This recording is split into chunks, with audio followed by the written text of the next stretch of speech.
जी मैं बस यही कहती हूँ कि मैं इसका साथ पूरी ज़िंदगी दूँगी और इसी तरह देखती रहूँगी। मैंने 8th क्लास में से स्कूल छोड़ दिया था क्योंकि घर पे ही काम करते थे। पापा मेरे से को भी वज़नी काम मना किया गया क्योंकि उसकी कमर का ऑपरेट हुआ है, तो घर पे ही चक्की पेंजा वगैरह लगा था जहाँ पे। अस्सलाम वालेकुम, मेरा नाम सना है। अस्सलाम वालेकुम, मेरा नाम दाऊद गिल है। बिस्मिल्लाहिर्रहमानिर्रहीम। Sheikh Ijaz Ahmed official YouTube channel से हाजिर हूँ। आज मेरी स्टोरी इंतहाई मुनफरद है, पार्ट 2 है कि आपने हीर रांझा, लैला मजनू, सोनी महिवाल, मिर्जा साहबा और ससी पुन्नू की कहानियां सुनी होंगी। इन पे फिल्में बनी हैं, ड्रामे लिखे हैं, किताबें बड़ी पड़ी हैं, लोगों ने कॉलम लिखे हैं। हमारे यहाँ रिवाज है कि कोई किसी से इश्क करता है तो हम उसे ताना देते हैं, रेंदा नहीं रांझे दा पुत्र वड्डा मजनू बनिया फिरदा है। ये चीजें तारीख के साथ एक मिसाल बन गई है कि इश्क के लिए बहुत बड़ी कुर्बानी देना पड़ती है, बड़ी तकलीफें झेलना पड़ती हैं। जो लोग इश्क के खातर अपनी माशूका को गोली मार देते हैं और खुद भी मर जाते हैं, वो इश्क सच्चा नहीं करते। वो जज्बाती इश्क होता है, वो बगावत होती है जिंदगी से, वो इश्क से हार होती है। आपने देखा होगा कि मियां बीवी में भी एक रोमांस चलता है। मियां अपनी बीवी को कहता है, खामद आज तुम बहुत प्यारी लग रही हो, आंखें बहुत खूबसूरत हैं, आपने सूट बड़ा अच्छा पहना हुआ है, जिस्म पे बहुत सज रहा है। बीवी कहती है, मेरी जान, ये लफ्ज आम हो चुका है, आपको कुछ ना हो मुझे ही हो जाए, आपको कोई बीमारी ना आए, आपको कोई दुख तकलीफ ना हो, सारी तकलीफें मुझ पर आ जाए। ये चीजें आपने मसनूई सुनी होंगी, हकीकत भी हो सकती है, मगर जो मैं बताने वाला हूं उसके सामने सब हेच महसूस होती हैं या ये फर्जी महसूस होती हैं। एक दफा बीवी का खामद बीमार हो गया।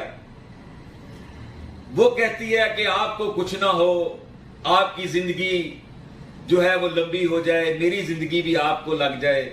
रात को वो इबादत करने बैठ गई तो एक ख्वाब में सो गई, ख्वाब में शख्स नजर आया तो उसने कहा मैं इजराइल हूं। तो बीवी कहने लगी, खामद तो साथ वाले कमरे में सोया हुआ है। तो ये बातें हैं, इसको हमने बना दिया है इश्क की दास्तानें, मगर जो इस सदी की ये दास्तान है, ये हकीकत है, ये जो सना और दाऊद ने तारीख रकम कर दी है, शायद इस सदी में या आने वाली सदी में इसकी मिसाल नहीं मिल सकती। सना का किरदार इसमें बहुत ही अहम दिखाया गया है और सना ने वफा की एक मंजिल तय की है। क्योंकि मैं पढ़ नहीं सकी, मामा की डेथ के बाद घर की सारी जिम्मेदारी मेरे पे थी। जॉब का तो मैं यही कहती हूँ कि घर पे कोई काम अगर कर सकूँ तो मैं ज़रूर करूँगी, क्योंकि इसके लिए, इसकी मैं खिदमत के लिए जी मैं बस यही कहती हूँ कि मैं इसका साथ पूरी ज़िंदगी दूँगी और इसी तरह देखती रहूँगी। सुबह उठती हूँ और इसको मतलब उठाती हूँ, ब्रश करवाती हूँ, मतलब मुंह हाथ धोकर कपड़े चेंज करवा के और खाना वगैरह और दुआ करते हैं हम। और फिर उसके बाद इसको मतलब कोई भी चीज़ मोबाइल पे दिखा दी और इसके पास बैठ के बातें कर, बस। जी मेरा नंबर 030359324440। और टांग एक्सीडेंट में, हादसे में खत्म हो गए, उसको काट दिया गया, तो इसके बावजूद उससे मोहब्बत की इंतहा की, शादी की, और शादी के बाद यह कहानी आम हुई। बीबीसी उर्दू ने इसे ओपन किया, फरमाया और मीडिया पे लाया गया, तो लोगों ने फिर इस पे अपने अपने ख्यालात से इश्क की दास्तानें सुनाई हैं। उनके घर जाके अपने चैनल को मोनेटाइज करने के लिए, अपनी शोहरत के लिए उनके नाम लेकर उनके सामने बैठकर ये क्लिप बनाए गए हैं।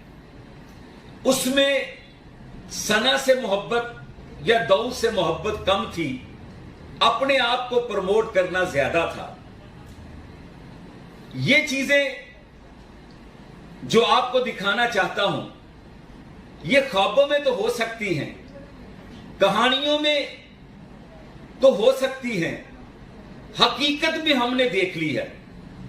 तो ये हकीकत ऐसी है कि जिसको देखकर हर दिल में एक जीने की तमन्ना पैदा हुई है। वो लड़कियां, वो लड़के जो इश्क करते हैं, वो अपने मां बाप को खराब करते हैं, अपने खानदान को खराब करते हैं। मैं उनसे कहना चाहता हूं कि आप देखें कि सना और दाऊद की इश्क की कहानी कहां तक पहुंची है। अगर आपने किसी से मोहब्बत करनी है और उसके इवज खुद भी मोहब्बत के तलबगार हो, तो फिर इसको देखें जो आपको मैं दिखाना चाहता हूं। मुझसे बहुत प्यार करता है, मैं भी बड़ा करती हूँ उसके साथ प्यार। तब तो हमने देखे जीने मरने की कस्में भी खाई थी, लेकिन तब मैं सही था। जो इंसान खुद कर लेता है ना, वो खुद ही करता है अपना काम। जब कोई वॉशरूम वगैरह करवाता है, कोई भी कोई काम करवाता है ना, तब बस थोड़ा सा होता है कि खुदा ने क्या कर दिया मेरे साथ। लेकिन वो मेरी जो मिसेज है, मेरी बीवी है सना, वो मुझे आके हौसला देती है कि नहीं, ऐसा नहीं सोचते।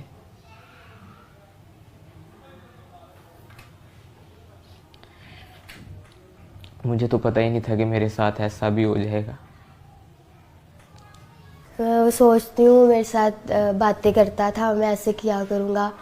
मैं अभी भी मुझे कहता है, मैं किसी के साथ भी बाहर जाती हूँ ना कि भाई हो गए, मामू हो गया, तो मुझे कहता है, मुझे दुख होता है कि तुम किसी और के साथ जाती हो। मैं कहती कुछ नहीं होता, तुम ठीक हो जाओगे, फिर आप मुझे लेके जाना करना, मैं आपके साथ जाया करूँगी।